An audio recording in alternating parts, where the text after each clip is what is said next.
বাঁশবাগানে ডাইনি সম্পূর্ণ উপস্থাপনায় SSHOZONTVHD।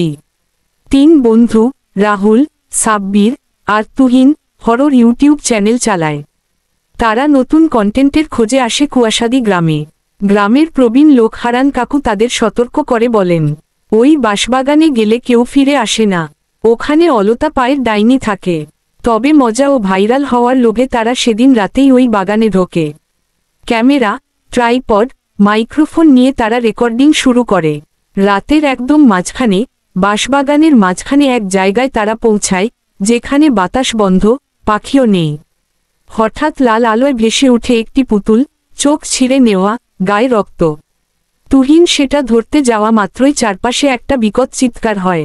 তুহিন হাওয়া হয়ে যায়, সাথে সাথে ক্যামেরার ব্যাটারি শেষ হয়ে যায়।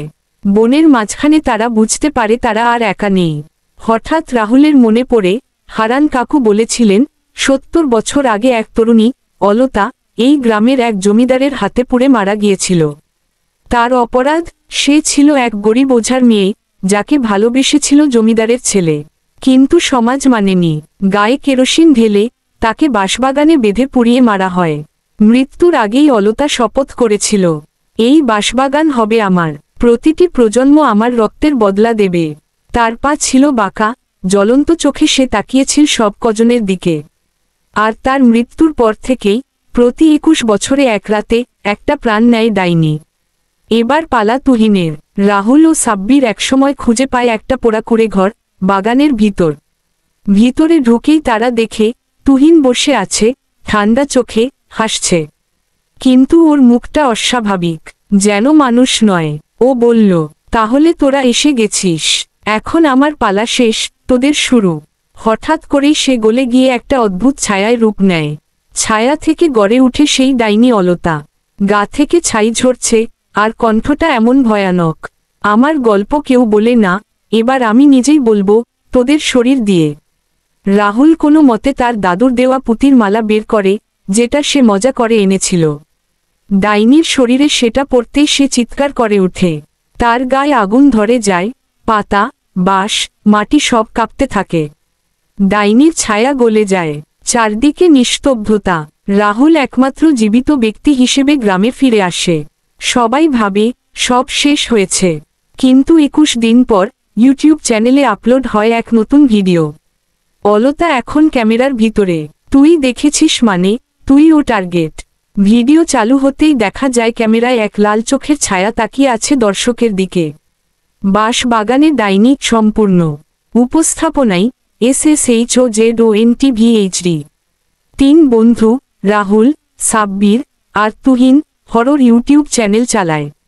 তারা নতুন কন্টেন্টের খোঁজে আসে কুয়াশাদি গ্রামে। গ্রামের প্রবীণ লোক হারান কাকু তাদের সতর্ক করে বলেন, ওই বাঁশবাগানে গেলে কেউ ফিরে আসে না, ওখানে অলতা পায়ের ডাইনি থাকে। তবে মজা ও ভাইরাল হওয়ার লোভে তারা সেদিন রাতেই ওই বাগানে ঢোকে।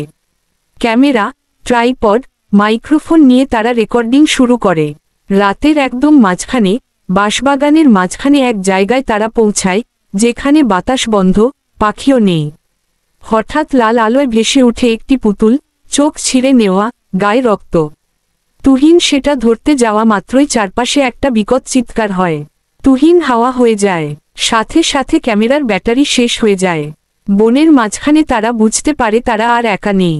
হঠাৎ রাহুলের মনে পড়ে, হারান কাকু বলেছিলেন 70 বছর আগে এক তরুণী, অলতা, এই গ্রামের এক জমিদারের হাতে পুড়ে মারা গিয়েছিল।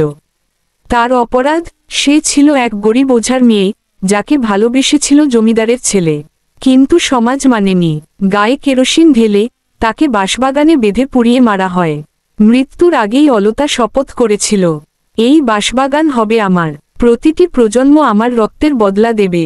তার পা ছিল বাঁকা, জ্বলন্ত চোখে সে তাকিয়েছিল সব কজনের দিকে। আর তার মৃত্যুর পর থেকেই প্রতি 21 বছরে এক রাতে একটা প্রাণ নেয় ডাইনি। এবার পালা তুহিনের। রাহুল ও সাব্বির একসময় খুঁজে পায় একটা পোড়া কুঁড়ে ঘর, বাগানের ভিতরে ঢুকেই তারা দেখে তুহিন বসে আছে, ঠান্ডা চোখে, হাসছে। কিন্তু ওর মুখটা অস্বাভাবিক, যেন মানুষ নয়। ও বলল, তাহলে তোরা এসে গেছিস, এখন আমার পালা শেষ, তোদের শুরু। হঠাৎ করেই সে গলে গিয়ে একটা অদ্ভুত ছায়ায় রূপ নেয়। ছায়া থেকে গড়ে উঠে সেই ডাইনি অলতা। গা থেকে ছাই ঝরছে, আর কণ্ঠটা এমন ভয়ানক। আমার গল্প কেউ বলে না, এবার আমি নিজেই বলবো, তোদের শরীর দিয়ে। রাহুল কোনো মতে তার দাদুর দেওয়া পুঁতির মালা বের করে, যেটা সে মজা করে এনেছিল। ডাইনির শরীরে সেটা পড়তেই সে চিৎকার করে ওঠে। তার গায়ে আগুন ধরে যায়, পাতা, বাঁশ, মাটি সব কাঁপতে থাকে। ডাইনির ছায়া গলে যায়, চারদিকে নিস্তব্ধতা। রাহুল একমাত্র জীবিত ব্যক্তি হিসেবে গ্রামে ফিরে আসে। সবাই ভাবে সব শেষ হয়েছে, কিন্তু 21 দিন পর ইউটিউব চ্যানেলে আপলোড হয় এক নতুন ভিডিও। অলতা এখন ক্যামেরার ভিতরে। তুই দেখেছিস মানে, তুই ও টার্গেট। ভিডিও চালু হতেই দেখা যায় ক্যামেরায় এক লাল চোখের ছায়া তাকিয়ে আছে দর্শকের দিকে।